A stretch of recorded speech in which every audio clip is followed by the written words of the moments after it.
अर्जुन के 3 पुत्र थे। द्रौपदी से जन्मे अर्जुन के पुत्र का नाम श्रुतकर्मा था।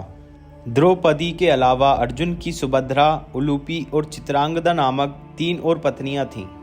सुभद्रा से अभिमन्यु, उलूपी से इरावन, चित्रांगदा से बभ्रुवाहन नामक पुत्रों का जन्म हुआ।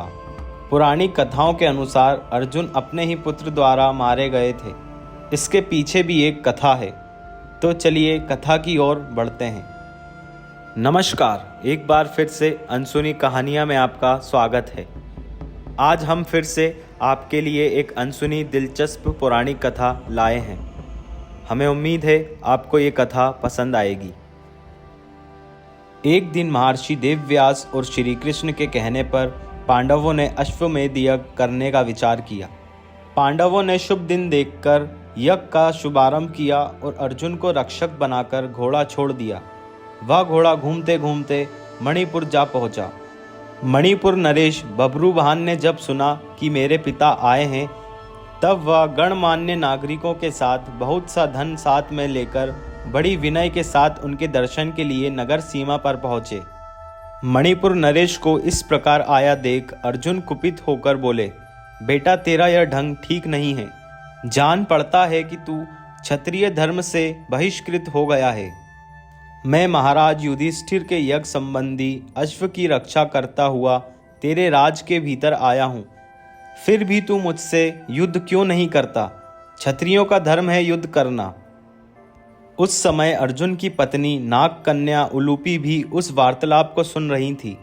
उन्होंने बभ्रुवाहन से कहा, तुम्हारे पिता कुरुकुल के श्रेष्ठ वीर और योद्धा के मत से उन्मत्त रहने वाले हैं, अतः इनके साथ अश्व युद्ध करो। ऐसा करने से ये तुम पर प्रसन्न होंगे। यह सुनकर बभ्रुवाहन ने अपने पिता अर्जुन से युद्ध किया। तब अर्जुन और बभ्रुवाहन के बीच घोर युद्ध हुआ। कहते हैं कि इस युद्ध में बभ्रुवाहन मूर्छित हो गए थे और अर्जुन मारे गए थे। अर्जुन के मारे जाने का समाचार सुनकर युद्ध भूमि में अर्जुन की पत्नी चित्रांगदा पहुंचकर विलाप करने लगी। वह उलूपी से कहने लगी कि तुम्हारी ही आज्ञा से मेरे पुत्र बभ्रुवाहन ने अपने पिता से युद्ध किया। चित्रांगदा ने रोते हुए उलूपी से कहा कि तुम धर्म की जानकार हो बहन, मैं तुमसे अर्जुन के प्राणों की भीख मांगती हूँ। चित्रांगदा ने उलूपी को कठोर और विनम्र दोनों ही तरह के वचन कहे। अंत में उन्होंने कहा कि तुमने ही मेरे बेटे को लड़ाकर उनकी जान ली है। मेरा बेटा भले ही मारा जाए, लेकिन तुम अर्जुन को जीवित करो, अन्यथा मैं भी अपने प्राण त्याग दूंगी। तभी मूर्छित बभ्रुवाहन को होश आ गया और उसने देखा कि उसकी माँ अर्जुन के पास बैठकर विलाप कर रही हैं और विमाता उलूपी भी पास ही खड़ी हैं। बभ्रुवाहन अपने पिता अर्जुन के समक्ष बैठकर विलाप करने लगे और प्रण लिया कि अब मैं भी इस रणभूमि पर आमरण अनशन कर अपनी देह त्याग दूंगा। पुत्र और माँ के विलाप को देख सुनकर उलूपी का हृदय भी पसीज गया और उसने संजीवनी मणिका का स्मरण किया। नागों के जीवन की आधारभूत मणि उसके स्मरण करते ही वहां आ गई। तब उन्होंने उस मणि के स्पर्श से अर्जुन को जीवित कर दिया। चलिए अब जानते हैं अर्जुन की मृत्यु कैसे हुई थी।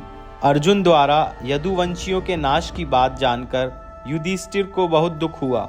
महर्षि देवव्यास की बात मानकर द्रौपदी सहित पांडवों ने राजपाट त्याग कर सशरीर स्वर्ग जाने का निश्चय किया। यात्रा करते करते पांडव हिमालय तक पहुंच गए। हिमालय के दुर्गम क्षेत्र में द्रौपदी लड़खड़ाकर गिर पड़ी। इसके बाद नकुल, सहदेव, अर्जुन और अंत में भीम भी गिरकर मृत्यु को प्राप्त हो गए। अंत में युधिष्ठिर और उनका कुत्ता ही सशरीर स्वर्ग पहुंचे। मुझे उम्मीद है आपको वीडियो पसंद आई होगी। वीडियो कैसी लगी नीचे दिए गए कमेंट बॉक्स में ज़रूर बताएं और हाँ, वीडियो को लाइक करें और अपने दोस्तों के साथ शेयर करें। दोस्तों, फिर मिलेंगे एक नई अनसुनी पौराणिक कथा के साथ। जब तक के लिए इस चैनल को सब्सक्राइब करना ना भूलें।